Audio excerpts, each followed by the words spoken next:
Olá, meninos e meninas, vamos gravar a terceira e última parte da aula do dia 27/2 de 2021 de O Livro dos Espíritos, aula que ocorre no Centro Espírita do Calvário ao Céu às 14h30. Mas nesse período de pandemia nós gravamos e enviamos aí para que todos continuem se cuidando, se protegendo. Nós estamos estudando o livro segundo e agora terminamos o capítulo 9 e vamos começar o capítulo 10, Ocupações e Missões dos Espíritos. Então o capítulo 10 começa na questão 558 e Kardec pergunta nesta questão se os espíritos cuidam de outra coisa além do seu melhoramento pessoal. E os espíritos superiores nos respondem que eles concorrem para o bem do universo, para todo o universo, né? E é um processo simbiótico. À medida em que eu contribuo para a melhoria do universo, eu melhoro a minha situação. E à medida que eu melhoro a minha situação, eu tenho mais condições de contribuir com isso, né? Um processo dialético, de profundo. Não tem como eu melhorar o mundo sem me melhorar, não tem como eu melhorar sem auxiliar na melhoria do mundo. Então, os espíritos o tempo todo estão contribuindo para o seu progresso? Sim, mas estão concorrendo para a melhoria de todo o universo. A questão 559. Os espíritos inferiores e imperfeitos desempenham também um papel útil no universo? Sim, né? Todos desempenham um papel útil. Me lembro de Emmanuel falando para o Chico em relação ao papel dos vermes, ao papel de uma formiga, o papel, alguém deve estar pensando, não, Edmir, barata não tem nenhuma função. Com certeza tem. Tudo no universo tem um motivo para existir, tudo concorre para um determinado fim, né? Mesmo que a gente não compreenda qual é esse fim. Então, os espíritos inferiores têm sim muitas coisas que eles contribuem. Posso citar aqui como exemplo André Luiz. Ele diz que quando visitava, né, nos seus estudos, que acabou levando ele a ditar os livros para o Chico, ele visitava regiões inferiores e lá tinham guardiões que ficavam como carcereiros, né, daqueles espíritos aprisionados. E não eram espíritos superiores, eram espíritos bastante rudes e que estavam ali cumprindo uma função, né, função bastante questionável, né? Se nós pensarmos no mundo encarnado, pessoas das forças de segurança, vou generalizar, né? Forças armadas, polícias, muitas vezes essas pessoas precisam ser duras, e aqui eu não estou justificando nenhum excesso, longe disso, né? Mas precisam, a função, né? Um pouco diferente da função de um médico, de um professor, de um comerciante, enfim. A função exige às vezes algum tipo de coisa ali, até pelo público que cada um está lidando, mas é necessário. No mundo de provas e expiações ainda é necessário, nenhum excesso, tá? Mas uma ação às vezes mais enérgica, talvez a palavra enérgica caiba aí. Estão contribuindo, né, para o equilíbrio da sociedade, não é? Assim como um cientista contribui, os coletores, né, do lixo, por exemplo, também contribuem. Todos temos não, vários objetivos, aí concorremos para o bem comum. Questão 560. Os espíritos têm individualmente atributos especiais? Todos os nossos atributos são desenvolvidos. Todos nós somos criados simples e ignorantes e caminhamos para a perfeição. Quando nós olhamos, cada um está num ponto, então a gente olha e fala, aquela pessoa tem qualidades especiais para a música, para a ciência, para ensinar, para a medicina, enfim. Mas não foi criado daquele jeito, criada daquele jeito. Houve um processo de aprendizado, que a gente não sabe quanto tempo demorou, né, que levou a pessoa a ter aqueles atributos. Então, não há atributos especiais, há atributos desenvolvidos por alguns e não desenvolvidos por outros ainda. Na questão 561, temos a seguinte pergunta: as funções que os espíritos desempenham na ordem das coisas são permanentes para cada um e pertencem às atribuições exclusivas de certas classes? Todos percorrem essa escala evolutiva. Então, se eu estou numa condição moral, intelectual, eu contribuo com aquilo que eu posso.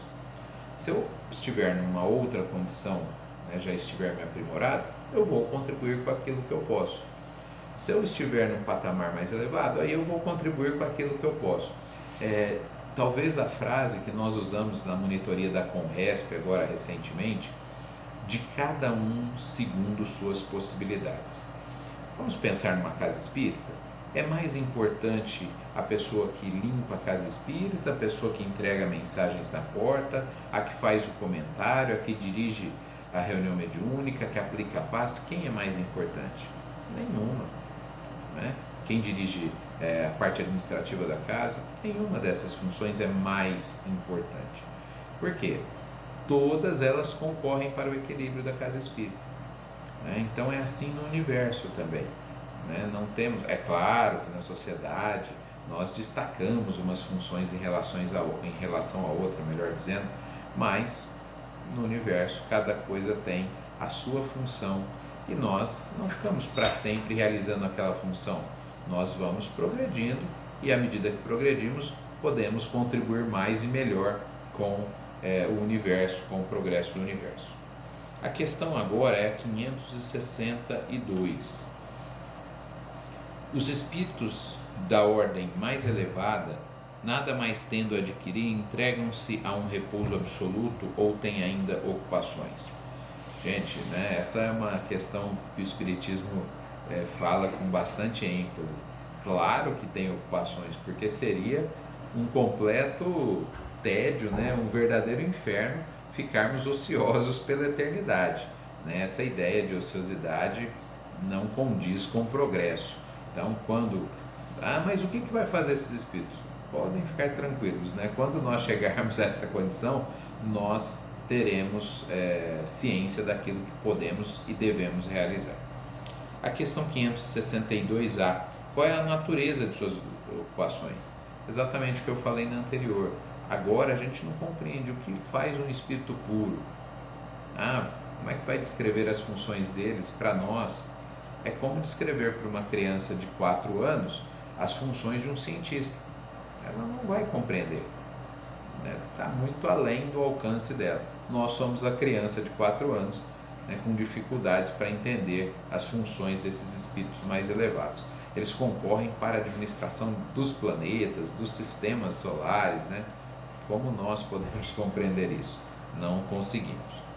Na questão 563, nós temos o seguinte: as ocupações dos espíritos são incessantes? Sim, mas aí eles dizem, não pensem em ocupação como no plano físico, tá? Porque os espíritos trabalham com pensar, e como pensam o tempo todo, as ocupações são incessantes, mas não são ocupações que geram fadiga, não são ocupações como a do mundo encarnado, do mundo físico. Na 563A, a pergunta é a seguinte: concebe-se isso para os bons espíritos, mas acontece o mesmo com os espíritos inferiores? Ou seja, eles têm sempre funções? Sim, os espíritos inferiores têm ocupações apropriadas ali àquele momento da sua escalada evolutiva. Então, a cada um é cobrado aquilo que se pode dar, aquilo que a pessoa, o espírito no caso, tem condições de oferecer para contribuir com o progresso, é aquilo que será as suas tarefas. Não serão dadas tarefas que nós não podemos realizar. A questão 564, faltam 2 questões para nós terminarmos a aula de hoje. Entre os espíritos, há os que são ociosos ou que não se ocupem de coisa alguma? Sim, tem, por algum tempo. O espírito opta pela ociosidade, por não fazer nada, e pode por algum tempo ficar assim. Mas aí ele vai ser impulsionado pela dor, ele vai ser impulsionado por fatores do mecanismo, né, do universo, dos mecanismos divinos que vão nos impulsionar a nos mexermos, né? Então podemos optar pela ociosidade, mas não eternamente, apenas temporariamente. E a última questão: os espíritos examinam os nossos trabalhos de arte e se interessam por eles? A resposta é curtinha, né? Examinam o que pode provar a elevação dos espíritos e seu progresso. O que nós chamamos, né, de arte, de ciência, o que nos parece altamente elevado, né, para os padrões do mundo encarnado, de provas e expiações, muitas vezes coisas até infantis, pueris para espíritos superiores. Então, eles não vão se preocupar com aquilo. Seria como nós olharmos para os desenhos de uma criança. Quando é nossos filhos é diferente, a gente fica encantado, acha lindo. Mas os desenhos de uma criança, normalmente ali em tenra idade, a gente vai olhar e falar, que legal, tal, mas o nosso interesse vai ser limitado, porque a gente já conhece coisas bem mais complexas, né, mais bem elaboradas. Um abraço a todos, voltamos na próxima aula.